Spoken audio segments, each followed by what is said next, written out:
Assalamualaikum warahmatullahi wabarakatuh. Perkenalkan nama saya Atfal Resyal Faiz. Di sini saya akan mempresentasikan materi tentang merencanakan kebutuhan material. Konsep dasar perencanaan material.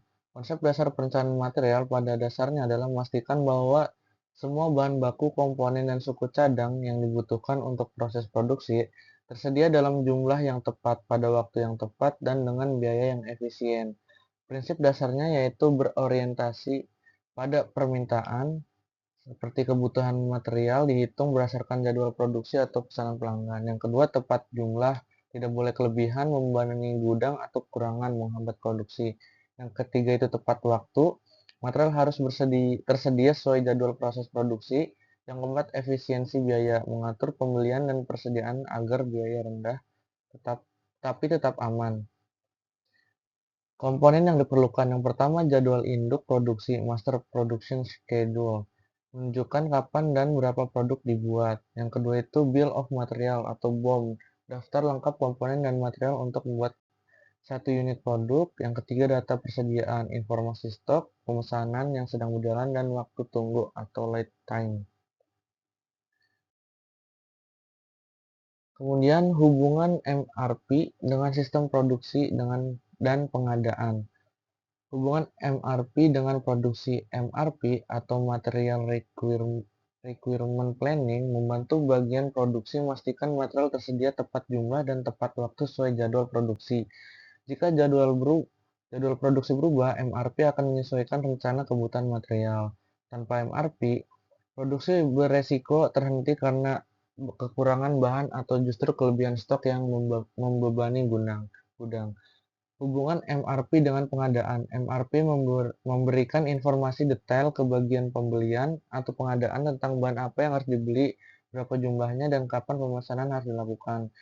Data MRP memperhitungkan lead time atau waktu tunggu pengiriman, supaya material datang sebelum digunakan di proses produksi. Dengan MRP, pengadaan jadi lebih terencana, mengurangi pembelian mendadak yang biasanya lebih mahal. Nah, di sini ada alur singkat hubungan. Yang pertama itu permintaan atau pesanan. Yang kedua itu jadwal produksi. Yang ketiga, MRP menghitung kebutuhan bahan. Kemudian diinfoin ke produksi, yaitu jadwal kerjanya. Kemudian menginfokan ke pengadaan untuk pembelian bahan. Yang keenam, bahan tiba tepat waktu untuk produksi. Kemudian data penting dalam perencanaan material. Yang pertama, jadwal induk produksi atau Master Production Schedule atau MPS. Itu kapan dan berapa jumlah produk yang harus dibuat. Yang kedua, Bill of Material atau BOM, daftar lengkap semua bahan dan komponen untuk membuat satu produk. Kemudian yang ketiga, data persediaan atau inventory record, yaitu jumlah stok bahan yang tersedia di gudang. Kemudian yang keempat itu lead time, waktu yang dibutuhkan dari memesan bahan sampai bahan tiba di gudang. Yang kelima, data permintaan pelanggan, yaitu pesanan yang sudah masuk atau perkiraan permintaan di masa depan. Kemudian yang keenam, kebijakan persediaan, minimum stok yang harus ada atau safety stock, kemudian maksimum stok yang boleh disimpan.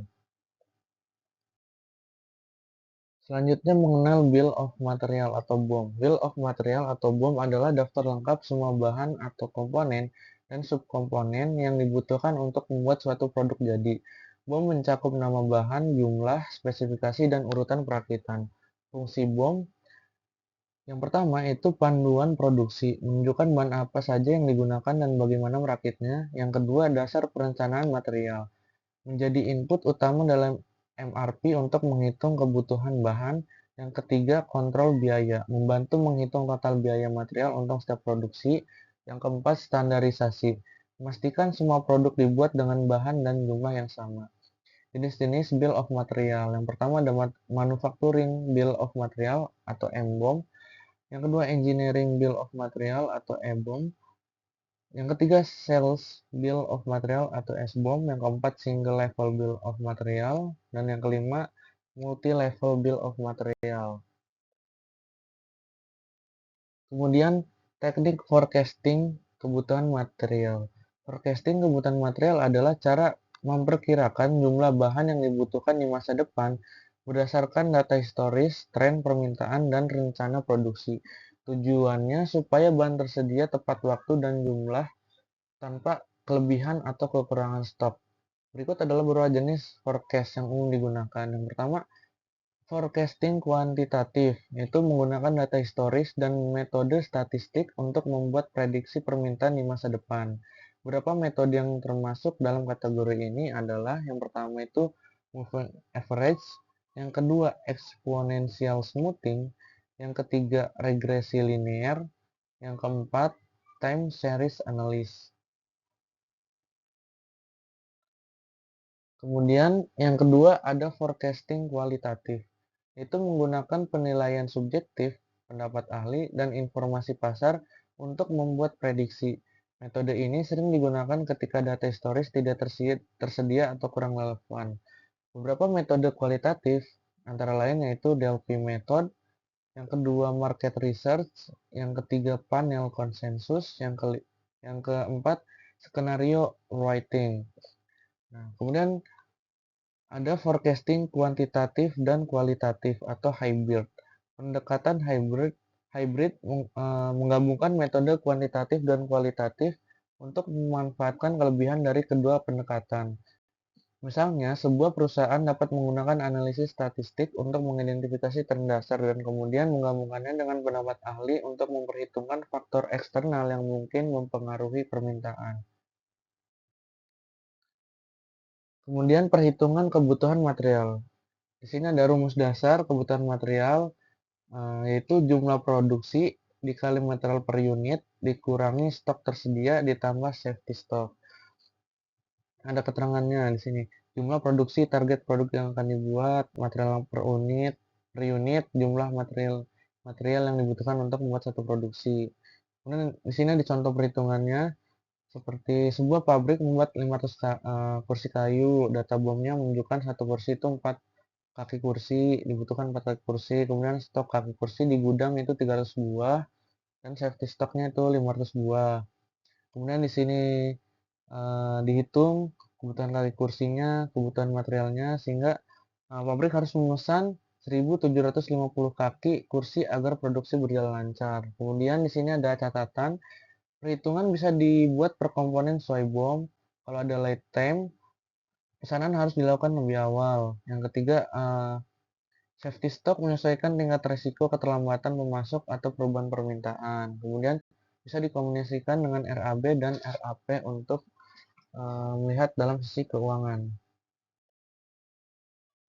Kemudian di sini ada simulasi perencanaan material. Pertama, asumsi kasus singkat.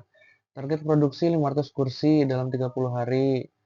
Nah, itu dibagi jadi 16,7 kursi per hari. Kemudian bomnya per kursi ada 4 kaki, 1 alas duduk, dan 8 baut. Stok sekarang kaki 300 buah, alas 50 buah, baut 20.000 buah. Kemudian safety stock kaki 50 buah, alas 20 buah, dan baut 500 buah. Kemudian ada lead time, waktu tunggu kaki kursi 14 hari, alas 7 hari, baut 5 hari. Kemudian di sini ada perhitungan kebutuhan, rumus sederhana. Di sini ada kebutuhan sama dengan jumlah produksi kali material per unit dikurangi stok tersedia ditambah safety stock. Hasilnya dibulatkan ke angka yang wajar. Di sini dihitung kaki kursinya, alas duduknya, bautnya, sehingga didapatkan 1.750 buah, 470 buah, dan 2.500 buah. Kemudian di sini ada reorder point. Itu kapan harus memesan supaya tiba tepat waktu. Di sini ROP sama dengan pemakaian per hari dikali lead time tambah safety stock. Di sini didapatkan pemakaian kaki itu 66,67 kaki per hari, alasnya itu 16,67 alas per hari, kemudian bautnya itu 133,33 baut per hari. Nah, di sini dibulatin, terus kesimpulannya saat stok turun mendekati ROP, kita harus memesan barang supaya tiba sebelum habis. Kemudian di sini yang keempat itu kapan memesan. Di sini ada rumusnya, itu hari sampai menyentuh safety stock. Itu stok sekarang dikurangi safety stock dibagi pemakaian per hari. Kemudian waktu untuk pesan, itu dari sekarang itu sama dengan hari sam- hari sampai safety dikurangi lead time. Perhitungan singkat, hasilnya kaki eh, dibutuhkan 3,75 hari, alas itu 1,8 hari dengan lifetime 7 hari, kemudian baut itu 11,25 hari dengan lifetime itu 5 hari. Kemudian di sini kaki itu harus segera diorder, terus alas juga harus segera diorder, dan baut masih ada 6 hari untuk memesan dari sekarang. Kemudian di sini ada software dan tools dalam MRP. Software MRP adalah sistem teknologi untuk merencanakan dan mengelola bahan baku dalam proses manufaktur, mengendalikan inventaris, dan memastikan ketersediaan sumber daya selama masa produksi. Softwarenya itu ada Hasmicro MRP software, terus ada SAP, kemudian Oracle, ada Odoo, ataupun Epicor ERP. Kemudian di sini ada tools MRP, yaitu perangkat pendukung dalam sistem material recruitment planning yang digunakan untuk membantu proses perencanaan, pengendalian persediaan, penjadwalan produksi, serta pemantauan ketersediaan bahan baku dan sumber daya secara efektif. Contoh toolsnya itu adalah ada Microsoft Excel, Airtable, kemudian Smartsheet, lalu ada Monday.com. Kemudian di sini ada peran safety stock dan reorder point dalam MRP. Yang pertama, safety stock atau persediaan pengaman. Safety stock adalah jumlah persediaan tambahan yang disimpan di luar kebutuhan normal sebagai cadangan jika terjadi ketidakpastian seperti keterlambatan pasokan atau lonjakan permintaan. Yang kedua, reorder point atau titik pemesanan ulang. Reorder point adalah tingkat persediaan minimum yang menjadi sinyal untuk melakukan pemesanan ulang bahan sebelum stok habis. Kemudian integrasi MRP dengan inventory control. Nah, itu penting karena keduanya saling melengkapi dalam memastikan bahan tersedia tepat waktu dengan jumlah yang optimal tanpa menimbulkan kelebihan stok atau kekurangan stok. Cara mengintegrasikannya, yang pertama itu data persediaan masuk ke MRP.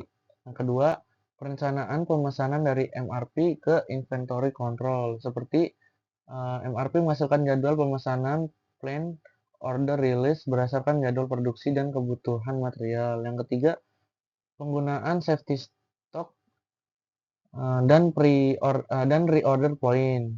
Seperti inventory control menjaga stok minimum melalui safety stock, MRP memanfaatkan data reorder point untuk menghindari keterlambatan pasokan. Yang keempat itu pemantauan dan penyesuaian. Setelah barang diterima, data stok di inventory control diperbarui. Kemudian informasi ini kembali digunakan MRP untuk siklus perencanaan berikutnya. Lalu ada identifikasi risiko dalam perencanaan material. Itu penting juga karena untuk mencegah keterlambatan produksi, kelebihan stok, atau pemborosan biaya. Beberapa risiko yang perlu diperhatikan antara lain itu, yang pertama ketidakakuratan data, yang kedua itu lead time tidak sesuai rencana. Sini contohnya risiko keterlambatan pengiriman dari pemasok atau proses internal yang lebih lama dari estimasi. Masalahnya produksi terhenti atau tertunda. Kemudian yang ketiga perubahan permintaan mendadak. Yang keempat itu ketergantungan pada pemasok tunggal. Yang kelima fluktuasi harga bahan baku. Contoh resikonya di sini harga material naik tiba-tiba akibat kondisi pasar. Masalahnya biaya produksi meningkat dan margin keuntungan menurun. Yang keenam ada kualitas material yang tidak konsisten, dan yang ketujuh gangguan rantai pasok atau supply chain disruption. Contoh resikonya terjadi karena faktor eksternal seperti cuaca ekstrim, bencana alam, atau masalah transportasi global. Kemudian sini masalahnya yang terjadi ketika resikonya tidak tertangani itu keterlambatan supply dan kerugian biaya. Kemudian sini ada monitoring dan evaluasi efektivitas perencanaan material. Itu bertujuan memastikan bahwa rencana kebutuhan material requirement planning atau MRP berjalan sesuai target, meminimalkan pemborosan dan mendukung kelancaran produksi. Proses ini meliputi yang pertama pengukuran kerja, performance measurement, yang kedua pemantauan persediaan, inventory monitoring, yang ketiga analisis penyimpangan, variance analisis, yang keempat evaluasi biaya, yang kelima umpan balik dan perbaikan. Selanjutnya di sini ada studi kasus implementasi MRP. Contohnya di sini ada perusahaan PT Mebel Jaya, produksi utamanya kursi kantor ergonomis. Permasalahan awalnya itu sering kehabisan stok komponen penting seperti roda kursi dan bantalan duduk. Kemudian persediaan bahan baku menumpuk untuk komponen yang jarang digunakan. Lalu produksi sering tertunda karena material datang tidak sesuai jadwal. Langkah implementasi MRP itu yang pertama pengumpulan data, itu ada BOM, disusun secara lengkap, misal kursi, rangkanya, bantalannya, rodanya, atau skrupnya. Kemudian data lead time, pemasok, roda itu 7 hari, bantal 5 hari. Kemudian data stok awal atau safety stock dimasukkan ke sistem. Kemudian penentuan jadwal produksi induk atau MPS berdasarkan forecast permintaan. Contohnya itu minggu pertama adalah 500 unit kursi, yang minggu kedua 700 unit kursi, yang ketiga 600 unit kursi. Kemudian langkah berikutnya perhitungan kebutuhan material. MRP menghitung kebutuhan setiap komponen berdasarkan BOM dan MPS. Contoh, satu kursi membutuhkan 5 roda. Berarti minggu pertama itu butuh 2.500 roda. MRP mengurangi stok awal untuk menentukan pesanan bersih atau net requirement. Yang keempat, penjadwalan pesanan. Di sini ada dengan lead time 7 hari, MRP memberikan jadwal pemesanan roda 1 minggu sebelum dibutuhkan. Dan safety stock disertakan agar tidak terjadi stock out. Studi kasus tersebut sangat berhubungan erat dengan rumus-rumus yang ada di slide sebelumnya. Kemudian sini ada rencana aksi individu dan evaluasi pelatihan. Rencana aksi individu tujuannya menerapkan konsep dan teknik MRP untuk meningkatkan efisiensi perencanaan kebutuhan material di tempat kerja atau simulasi studi kasus. Langkah-langkah aksinya yang pertama analisis kebutuhan produksi, yang kedua penguasaan software atau tools MRP, yang ketiga perhitungan lot size, yang keempat penjadwalan pesanan, yang kelima, koordinasi dengan tim produksi dan pembelian. Yang keenam, monitoring dan evaluasi. Yang kedua, selanjutnya di sini ada aspek evaluasi, yaitu menilai sejauh mana peserta mampu memahami, mengaplikasikan dengan dan mengevaluasi konsep teknik MRP. Aspeknya meliputi yang pertama pemahaman konsep, yang kedua kemampuan praktis, yang ketiga penerapan di lapangan, yang keempat hasil penerapan, yang kelima feedback peserta. Ya mungkin sekian dari presentasi saya. Kurang lebihnya mohon maaf. Assalamualaikum warahmatullahi wabarakatuh. Terima kasih.